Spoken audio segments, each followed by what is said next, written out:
저는 오늘 은혜, 하나님의 은혜라는 제목으로 같이 은혜를 받겠습니다. 우리 여러분 주보에 메시지는 한번 보세요. 거기 서론 부분 있습니다. 우리 서론 부분을 다 같이 읽으면서 말씀을 시작하겠습니다. 시작. 은혜는 그리스도인의 삶의 원동력입니다. 하나님의 은혜가 있어야 진리를 알고 죄를 피하고 바르게 행동하고 제대로 기도하고 구원을 갈망하고 신앙생활을 시작하고 믿음을 지킬 수가 있습니다. 우리는 하나님의 능력과 은혜로 변화되어 새로운 삶을 살아가게 됩니다. 리 스트로벨의 은혜, 하나님의 은혜라는 책이 있습니다. 이 책은 하나님의 은혜에 관한 실제적인 스토리를 많이 다루고 있습니다. 올해 우리의 표처럼 이 책 안에 있는 모든 은혜가 넘치는 이야기들을 살펴보고자 합니다. 이 책이에요. 리 스트로벨은 제가 직접 만나기도 했습니다만은 제 유학 시절에 미국에서 그 당시 최대 가장 멋진 교회가 시카고에 있는 윌로 크리크 교회예요. 빌 하이베스 목사라고 유명하잖아요. 그 교회를 제가 한 7, 8차례 갔습니다. 근데 거기 부목사, 교육 목사였어요. 근데 이분이 원래 변호사 출신으로 굉장히 똑똑해요. 그래서 글을 참 잘 써요. 근데 그의 최근에 나온 책이 Case for Grace라는 책이 원래 오리지널 제목은 Case for Grace, 은혜를 위한 케이스라는 게 뭐예요? 어떤 사례잖아요, 사례. 그러니까 이 사람이 미국 내에 있는 정말 하나님의 은혜로 변화된 사람들을 8명을 와서 만나서 그 스토리를 듣는 거예요. 그러면서 하나님의 은혜가 어떠한 것인가를 체험적으로 깨닫는 거예요. 그래서 너무 이 책의 내용이 너무 좋아요. 그래서 저는 올해 이제 여러분이 독서 목표 같은 것도 세우지 않습니까? 저는 올해가 50권 책을 읽는 게 목표, 일주일에 한 권이면 50권이거든요. 그런데 그 50권까지 안 읽어도 한 달에 한 권이라도 책을 여러분 읽으면 여러분이 올해 넘치는 은혜가 반드시 있을 줄로 믿어요. 좋은 책. 그러면 제가 소개해주는 책만 읽어도 아마 12권은 더 읽을 거라고. 제가 벌써 책을 몇 권 소개했잖아요. 올해 들어와서. 근데 이 책을 너무 올해 우리의 목표하고 잘 부합되는 책이에요. 은혜, 하나님의 은혜. 시작. 은혜, 하나님의 은혜. 번역 제목 잘 뽑은 것 같아요.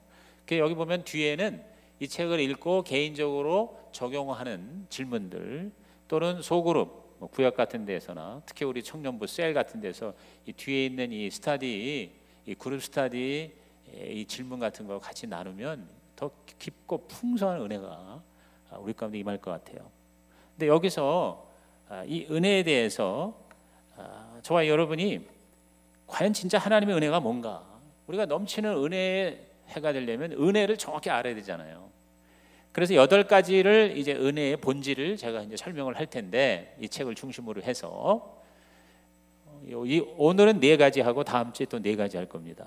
그래서 첫째가 뭐냐? 은혜라는 것이. 자, 우리 주복을 보시고 거기 1번 그 제목 타이틀만 같이 큰 소리로 읽습니다. 시작. 은혜는 영원히 하나님의 아들 딸이 되는 것이다. 그랬어요. 여러분, 은혜라는 거는 뭐냐면 영적인 입양이에요. 입양이라는 게 뭐예요? 고아를 내 자식으로 법적으로 똑같은 자식으로 삼는 거잖아요.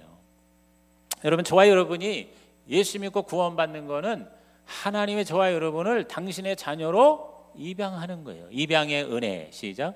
입양의 은혜. 자, 요한복음 1장 12절 말씀 시작. 영접하는 자, 곧 그 이름을 믿는 자들에게는 하나님의 자녀가 되는 권세를 주셨다. 자, 영접한다는 게 뭡니까? 하나님을 영접하는 자, 예수님을 내 구주로 모셔드리는 자는 하나님에게 자녀가 되는 권세를 주신다. 저와 여러분 예수님을 나의 구주로 믿으십니까? 그러면 따라합시다. 나는 하나님의 자녀이다. 아멘. 여러분, 이 입양의 이 은혜를 모르고는 기독교를 우리가 이해할 수가 없어요. 여기에 이 저자가 만난 사람이 스테파니라는 여자예요. 스테파니 페스트라는 사람이에요. 이 스테파니라는 이 여자는 한국 전쟁 때 6.25 때입니다. 벌써 오랜 얘기죠. 그러니까 지금 벌써 이 사람이 70년인 거의 이제 70세가 다 돼가요. 그런데 우리 혼혈아예요. 혼혈아. 흑인하고 됐는지 백인 난 줄은 모르지만 내가 볼 때 아마 흑인 것 같아요. 왜냐하면 그 튀기라고 그러잖아요. 보통 우리가 안 좋은 말로. 그 튀기라는 말이 원래 쓰레기라는 뜻이에요. 그러니까 튀기로, 쓰레기로, 혼혈아로 어린 시절에 3살 때 버림을 당했어요. 아마 그 엄마가 키울 수가 없어 그런지 이 아이에게 감자 몇 개를 싸가지고 기차를 태우면서 이 기차가 딱 스탑하는 곳에 삼촌이 기다리고 있으니 삼촌하고 만나라. 기차를 타고 가는데 내렸는데 삼촌은커녕 아무도 없어요. 여러분 3살 때 버림당했어요. 그때부터 이 스테파니는, 그때는 스테파니 이름도 아니지, 입양 전이니까 이 아이가 산촌과 농촌에서 거지의 삶을 삽니다. 남의 집에 가서 먹을 걸 훔쳐먹고 없으면 메뚜기를 먹고 들쥐를 잡아먹고 그렇게 죽지 않고 살아요. 그런데 튀기다 그래가지고 옛날에는요 사람으로도 안 치잖아요. 그것도 또 얼마나 거지가. 그러니까 심지어는 어떤 농부가 이 아이를 우물에다 집어넣었어. 우물에다가, 그러니까 마른 우물에다가 집어넣은 거예요. 거기서 죽으라고. 그런데 지나가는 할머니가 여러분 건져줬어요. 그리고 또 어떤 때는 어떤 농부가 이 수로에 있는 그 물레방아 있잖아요. 물레방아 이 밖에 거기다가 애를 묶어놨어. 너 같은 애는 죽어야 돼. 그래가지고 그래서 이 물레방아가 돌면서 이 아이가 몸이 다 상처가 났어요. 근데 마침 지나가던 아저씨가 풀어주었어요. 그러면서 그 할머니나 이 아저씨나 이 스테파니 이 아이한테 하는 말이 뭐냐면 너는 반드시 살아야 된다. 너는 꼭 살아야 된다. 7살에 어느 고아원에서 잠시 생활하다가 콜레라에 걸렸어요. 그래서 강둑 하수구에 버려졌습니다. 그런데 정말 하나님의 은혜죠. 스웨덴 출신의 월드비전 간호사 아이리스 에릭슨이라는 여자에 의해서, 선교사에 의해서 구조가 됩니다. 그 간호사에게 하나님의 음성이 들렸다는 겁니다. 그 아이는 내 것이다. 그런 거예요. 그 아이는 내 것이다. 월드비전 고아원에서 9살 때까지 지냈지만 너무나도 삶은 비참했습니다. 그 당시에도 고아원은 너무 열악했습니다. 머리에는 이가 가득했고 뱃속에는 회충이 너무 많아서 목구멍으로 회충이 자주 기어 나옵니다. 그러던 어느 날 미국의 한 백인 부부가, 머윈이라고 하는 부부가 이 고아원에, 월드비전 고아원에 와서 남자아이 1살짜리를 입양하러 왔는데 하나님이 그 부부에게 음성을 들려주시는 거예요.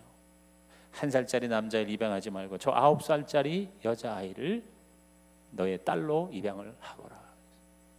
그러니까 이 아이는 막 침을 뱉으면서 아이고 미국 부부가 와서 자기를 데려간다니까 막 안 가겠다고 그런 걸 달래서 입양 절차를 해서 9살 먹은 이 소녀를 입양을 한 거예요. 이 아이는 자기가 식모로 팔려가는 줄로 아는 거예요. 그래 거기 가서도요 나한테 무슨 일을 안 시키나. 그런데 한 달에 가도 두 달에 가도 일을 시키지 않습니다. 오히려 학교를 보냅니다. 그러는 학교 학생 친구한테 자기가 입양되었다는 걸 아는 거예요. 입양이라는 개념을 그때 안 거예요. 그래서 그 모인 부부가 그 아이를 끌어안고 스테파니야 너는 우리의 딸이란다 그랬어요. 그러면서부터 이 스테파니는 하나님의 은혜를 경험하기 시작하는 것입니다. 시편 27편 10절에 내 부모는 나를 버렸으나 여호와는 나를 영접하시리이다. 시편 10편 14절에 주께서는 보셨나이다. 주는 재앙과 원한을 감찰하시고 주의 손으로 갚으려 하시오니 외로운 자가 주를 의지하나이다. 주는 벌써부터 고아를 도우시는 이시니이다 그랬어요. 여러분 하나님이 이 스테파니를, 이 고아를 부모가 버렸는데 하나님이 여러분 품어주신 거예요. 그게 은혜입니다. 그게 바로 저와 여러분이 구원받은 겁니다. 우리는 단지 죄사함 받는 정도가 아니라 하나님의 자녀로 입양을 받은 거예요. 믿으시면 아멘 하시기 바랍니다. 그래서 이 스테파니는 나중에 그 하나님의 은혜 가운데 잘 성장하여 이제는 버림받은 여자들을 도와주는 일을 하며 그들을 하나님의 자녀로 입양시키는 전도 사역을 감당하고 있었어요. 유명한 사람이 되었어요. 그래서 이 책의 저자가 이 스테파니를 만나러 간 거예요. 그래서 스토리를 쫙 며칠에 걸쳐서 들은 거예요. 여러분, 저와 여러분은 하나님의 자녀가 된 것이에요. 이게 은혜예요. 우리는 사탄의 자녀였는데 하나님이 우리를 하나님의 자녀로 입양하셨어요. 할렐루야. 이게 바로 은혜라는 겁니다. 그러니까 우리는 입양되었으니까 하나님의 자녀들께 살아야 할 것입니다. 옛날에 전쟁 고아를 입양했는데 자꾸 뭐냐면 옛날 그 살던 고아원의 그 비참한 삶으로 돌아가려고 하는 애들이 있대. 그래서 그 좋은 침대에서 안 자고 그 미국 사람들 집에 있는 마구간에 거기에 말 있는 그 집더미에서 잠을 자곤 했다는 거예요. 그 거지 왕자 뭐 그런 스토리처럼. 오늘 우리가 예수를 믿고 구원을 받아서 하나님의 자녀 됐다고 해서 갑자기 우리들의 본성이 의인이 되는 게 아니에요. 저와 여러분에게 죄성은 아직도 있어요. 의롭다고 하나님이 간주하시는 것이지 내 안에 죄성은 있습니다. 자꾸 죄성으로 우리는 돌아가려고 합니다. 옛날 우리들의 죄 삶으로 자꾸만 가려고 합니다. 이것을 이기는 길은 성령 하나님께서 저와 여러분을 붙잡아 주셔야 한다는 것이죠. 올해 여러분은 성령으로 말미암아 하나님의 영광을 즐거워하는 하나님의 자녀가 되기를 주의 이름으로 축복합니다. 로마서 5장 1절과 2절 다 같이 큰 소리로 시작. 그러므로 우리가 믿음으로 의롭다 하심을 받았으니 우리 주 예수 그리스도로 말미암아 하나님과 화평을 누리자. 또한 그로 말미암아 우리가 믿음으로 서 있는 이 은혜에 들어감을 얻었으며 하나님의 영광을 바라고 즐거워하느니라. 올해 여러분은요 믿음으로 하나님의 은혜를 받은 자이니 하나님의 자녀답게 하나님하고 화평하시기를 바랍니다. 하나님을 즐거워하시기 바랍니다. 하나님의 영광과 자랑이 되기를 주님의 이름으로 축복합니다. 큰 소리로 따합시다. 나는 하나님의 자랑스러운 아들이요 딸이다. 옆에 계신 분에게 당신은 하나님의 위대한 자녀입니다. 자, 두 번째 은혜란 뭐냐? 자, 2번 우리 제목을 다 같이 읽습니다. 시작. 은혜는 모든 매임에서 풀려나는 것이다. 은혜란 뭐냐? 중독에서 풀려나는 거예요. 여기 저드 윌 하이트라는 사람의 스토리입니다. 케이스입니다. 이 저드라는 사람은 어렸을 때부터 방탕하였습니다. 도둑질을 하고 폭력을 일삼으며 무엇보다 마약에 심취. 여러분 미국에 마약 중독자가 너무 많아요. 청소년들이 중고등학교 때부터 마약을 안 해본 사람이 없을 정도예요. 근데 이 저드가 너무 마약을 많이 해가지고 이 꽂을 데가 없을 정도로 주사바늘 꽂을 데가 없을 정도로 마약에 폐인이 됐어요. 그래서 차라리 죽는 게 낫다. 어느 날 그냥 막 알지도 못하는 하나님께 부르짖었어요. 시편 142편 6절에 나의 부르짖음을 들으소서 나는 심히 비천하니이다. 여러분 이 심히 비천하다는 말이 영어 성경에 보면 I am in desperate need 그랬어요. desperate need라는 말은 뭐냐면 전혀 절망적이에요. 너무나도 절실한 지금 필요에 내가 처해 있습니다. 하나님 나 좀 살려주세요. 네, 여러분 하나님의 은혜로 이 저드가 어느 좋은 교회에 연결됐어요. 여러분 교회가 문제가 많고 은혜가 없고 어쩌고 저쩌고 하지만 교회만이 여러분 하나님의 구원의 은혜를 줄 수 있는 유일한 신적 기관이 바로 교회입니다. 여러분 필립 얀시라고 미국의 저명한 크리스찬 작가가 이런 말을 했어요. 나는 교회에 은혜가 너무 적어 한동안 교회를 등졌다. 그러다 다른 데는 은혜가 없어서 다시 교회로 돌아왔다 그랬어요. 여러분 이 교회를 통해서 이 저드라는 친구는 그 마약 중독자를 치유하는 프로그램에 참여합니다. 그러면서 거기서 해방됩니다. 자유를 얻습니다. 그리고 너무 하나님께 감사해서 열심히 청년부에서 봉사를 하다가 신학교에 들어가서 목사가 됐어요. 근데 목회를 하는데 어떠한 중독에 또 빠졌는 거 아니? 일 중독에 빠진 거예요. 일 중독. 알코올릭이 워커홀릭이 되고 말았어요. 왜냐하면 어떤 강박관념에 휩싸였냐면 하나님의 사랑을 내가 계속 받을 자격을 증명하려고 애를 쓰는 거예요. 하나님께 자기가 인정받고 쓸만한 존재임을 사역을 통해서 입증하려고 하는 거예요. 다시 말해서 은혜가 아닌 경직된 종교를 선택했던 것입니다. 하나님을 즐겁게 해드리려고 모든 규를 완벽하게 지키고 새벽부터 열심히 일을 하는데 문제는 뭐냐면 진정 자기의 자유의 기쁨이 없는 거예요. 그리고 자기만큼 열심히 하지 않는 사람에 대해서 분노가 일어나는 거예요. 정죄하기 시작해요. 뭐 저런 게 다 있냐, 저게 목사냐, 저게 장로냐, 이러한 뭐냐면 판단과 정죄의 종교적 율법주의에 빠지고 만 것입니다. 여러분 하나님은 저와 여러분이 초인적인 노력으로 크리스찬이 되라고 요구하지 않으십니다. 그러나 하나님의 받은 사랑으로 그게 감사해서 그분을 사랑하기를 원하시는 것입니다. 구원도 성장도 하나님의 은혜로 되는 거지 내가 하나님을 사랑했기 때문에 하나님이 나에게 그만큼 사랑 주시는 하나님이 아니에요.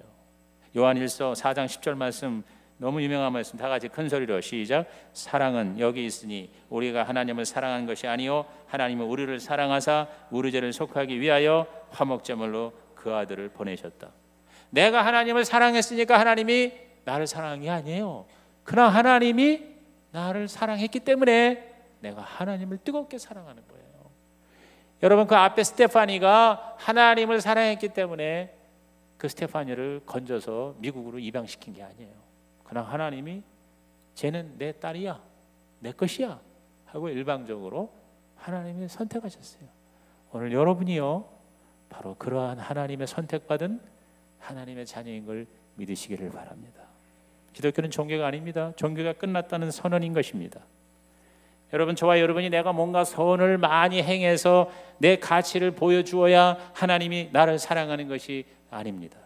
하나님의 사랑을 내가 받았기 때문에 내가 가치가 있게 되는 것이라 그 말이에요. 이해가 되십니까? 오늘 저와 여러분이 하나님의 자녀로 입양되었다는 것을 인식하고 즐거워할 때 건강한 방식으로 하나님을 섬기려는 열망이 여러분 가운데 흘러나오게 되시기를 주의 이름으로 축원하는 것입니다. 그렇지 않은 것은 다 뭐냐, 성령으로 시작해서 육체로 마치는 것입니다. 그래서 바울은 갈라디아서 3장 3절에 너희가 이같이 어리석으냐, 성령으로 시작했다가 이제는 육체로 마치겠느냐 그랬어요. 그래서 우리는 올해 이렇게 삽시다. 나 자신과 타인에 대한 기대치는 낮추되 하나님과 하나님의 은혜에 대한 기대치는 높이는 한 해가 되기를 주님의 이름으로 축복합니다.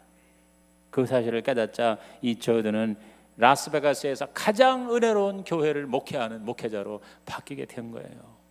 망가진 사람들을 사랑하고 기꺼이 고쳐주시는 그 하나님을 메시지에 담아 전하기 시작했어요.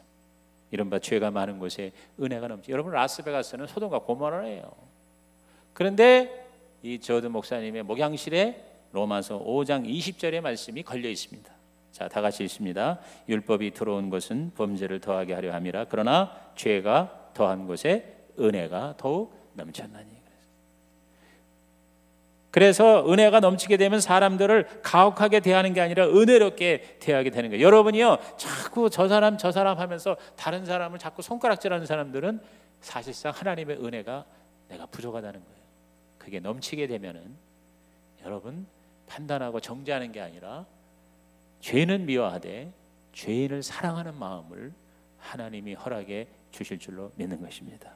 그래서 저주 목사는 라스베가스의 교회에서 이렇게 설교한답니다. 여러분, 여러분의 삶 속에 성적인 죄로 씨름하고 있다면 그것을 피해서 달아나야 합니다. 그러나 하나님을 피해서 달아나지는 마십시오. 그랬어요. 참 멋있는 말 아니에요? 죄를 피해서는 달아나라 그 말이에요. 그런데 하나님께로는 도망하지 말아라 이 말이에요. 하나님으로부터는 피하지 말아라. 오늘 저와 여러분께서 올해 우리가 아직도 죄 가운데에서 허덕이는 사람이 있습니까? 그럼에도 불구하고 하나님은 저와 여러분을 사랑하시고 은혜를 주시는 좋으신 하나님인 것을 결단코 믿으시기를 주의 이름으로 부탁을 드립니다. 그래서 이제는 마약 중독자, 일 중독자가 아니라 은혜 중독자가 되었대. 야, 그건 멋있는 말 아니에요? 우리 옆에 있는 분들한테 우리는 은혜 중독자가 됩시다. 은혜 중독자가 됩시다. 그건 너무 좋은 거예요. 은혜 중독은. 자, 세 번째, 자 3번 우리 타이틀 다 같이 읽습니다. 시작. 은혜는 착한 사람과 잘 나가는 사람에게도 필요한 것이다. 여기 크레이그 헤이즌이라는 사람이 있어요. 이 헤이즌이라는 사람은 너무 착하고 너무 모범적인 친구예요. 어렸을 때부터도 엄마 아빠 말씀 잘 듣고 공부 너무 잘해. 최고의 대학에 들어갔어. 그리고 선생님한테도 항상 야, 너 같은 애는 없어. 뭐 인간적으로 정말 자신만만해. 근데 어느 날 하나님을 한번 자기가 시험해 보겠다고 진짜 구원받으려고 예수 믿은 게 아니라 하나님을 테스트해 보겠다고 교회를 나가다가 성령 받아가지고 진짜 하나님의 은혜를 받았네. 그래가지고 이때부터 이분이 그 똑똑한 머리를 가지고 박사학위를 2개나 받았거든요. 그래가지고 이 헤이즌이라는 사람이 뭐를 연구를 했냐면 자기처럼 큰 문제가 없이 무슨 탈선하지도 않고 겉으로 볼 때는 거의 완벽한 착한 사람이나 잘 나가는 사람에게도 과연 예수님이 필요할까? 아, 그런 사람에게도 가서 전도를 꼭 해야 되나? 그러면서 연구를 한 게 뭐냐면 다른 종교와 기독교를 비교 연구를 하기 시작한 거예요. 거기서 이 사람은 놀라운 사실을 깨달았어요. 일반적으로 종교를 믿는다는 사람은 다 착한 사람들이 많아요. 또 착하려고 믿는 거 아니에요? 그런데 일반적으로 다른 종교에는 사랑을 얘기하고 자비를 얘기하고 긍휼을 얘기합니다. 그런데 기독교의 은혜라는 개념, 이 은혜라는 개념하고 너무 다르다는 거예요. 어떻게 다르냐? 여러분, 자비나 긍휼은 나쁜 짓을 한 사람에게 용서하는 게예요. 에? 이게 벌 받을 사람을 갖다가 벌을 안 주는 게 자비야. 그런데 은혜는 뭐냐면 거기서 한 걸음 더 나아가요. 은혜라는 거는 벌을 안 줄 뿐만 아니라 용서를 할 뿐만 아니라 오히려 영생을 주는 거예요. 선물을 주는 거예요. 이게 은혜예요. 이 은혜 개념이 결정적으로 나타난 게 바로 탕자의 이야기입니다. 여러분, 탕자의 이야기는 너무나 잘 알죠? 아버지의 뜻을 거스리고 모든 재산을 다 받아서는 나가서 완전히 탕진하고 방탕하고, 근데 뭐요? 아버지께로 돌아왔어요. 여러분, 일반 종교는 뭐냐면 그렇게 돌아온 사람을 두들겨 패는 거예요. 그러니까 잘못한 거에 대해서 막 때리는 거예요. 그런데 여러분, 탕자에 나오는 아버지는 어떻게 해요?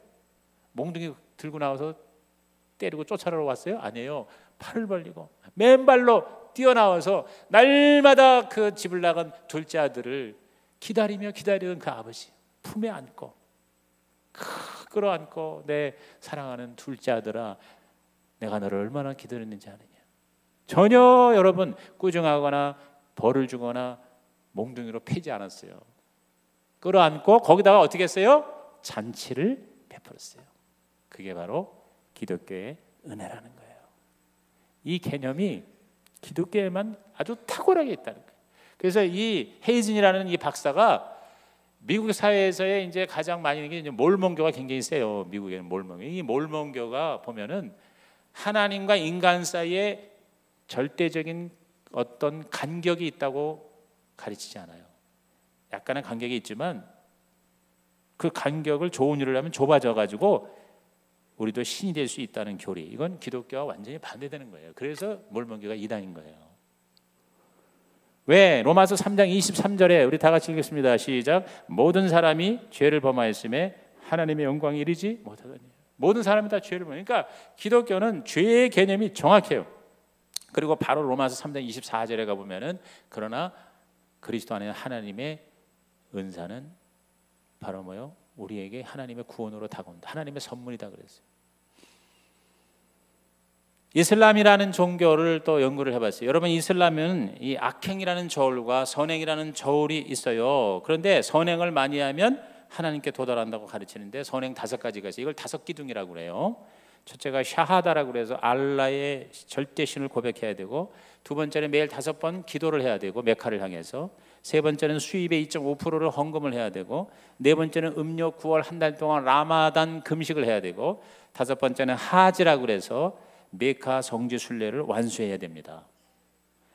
그런데 천사가 둘이 있어서 그거를 잘하면은 이제 복을 내리고 못하면은 저주를 내리는 거예요. 그러니까 감시라는 거예요. 두 천사가 감시. 그러니까 그 감시를 늘 생각해야 돼. 그래서 선행이 악행보다 많으면 천국에 가는데 그것은 오직 알라만이 알 수가 있어요. 얼마만큼 선행을 해야 되는지 아무도 몰라.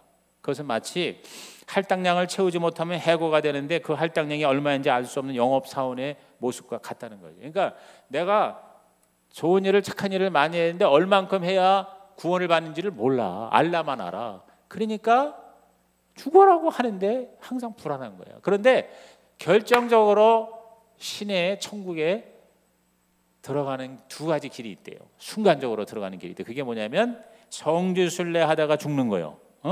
성지순례 중에 메카에서 죽는 거예요. 딴 데서 죽으면 안 돼. 메카에서 죽어야 돼. 그 다음에 두 번째는 알라 신의 이름으로 전쟁을 하다가 죽는 거. 이거를 지하다라고 그래요. 요새 그 IS 이 극단적 이슬람주의자들이 이것이 교리가 잘못돼서 변형된 겁니다.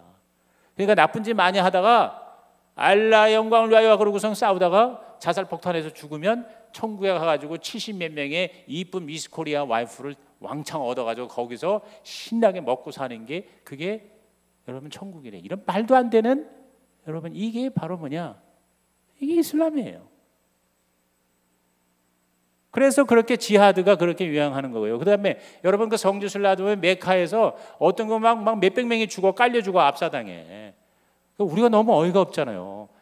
근데 걔네들은 거기서 성지순례 하다가 메카에서 죽으면 이건 직방으로 가는 거예요. 천국으로. 아무리 나쁜 짓을 많이 해도.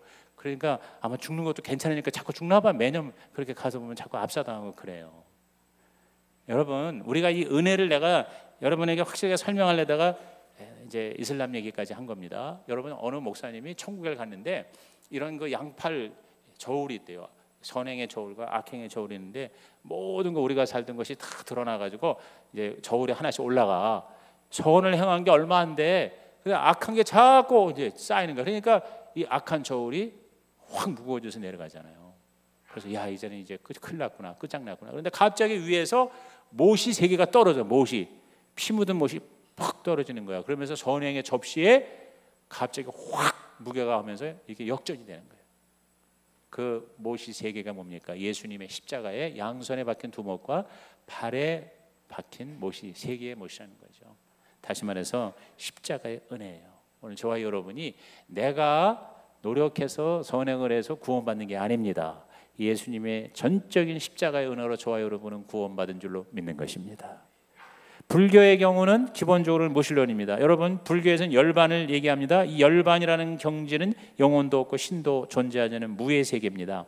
진정한 의미의 죄의 개념이나 은혜의 개념이나 인격적인 하나님의 개념이 불교에는 전혀 존재하지 않습니다. 불교의 8정도, 이른바 8정도의 삶을 살아야 되는데 정견, 정사유, 정어, 정업, 정명, 정정진, 정념, 정정을 따라가야 돼요. 근데 이 득도의 과정이 윤회라고 하는 오랜 수레바퀴를 돌려야 가능한데 출생하고 환생하고 주기를 계속 돌아야 되는데 열반에 들어기 전에 보통 사람은 수백만 번 여러분 이 윤회를 돌아야 돼요.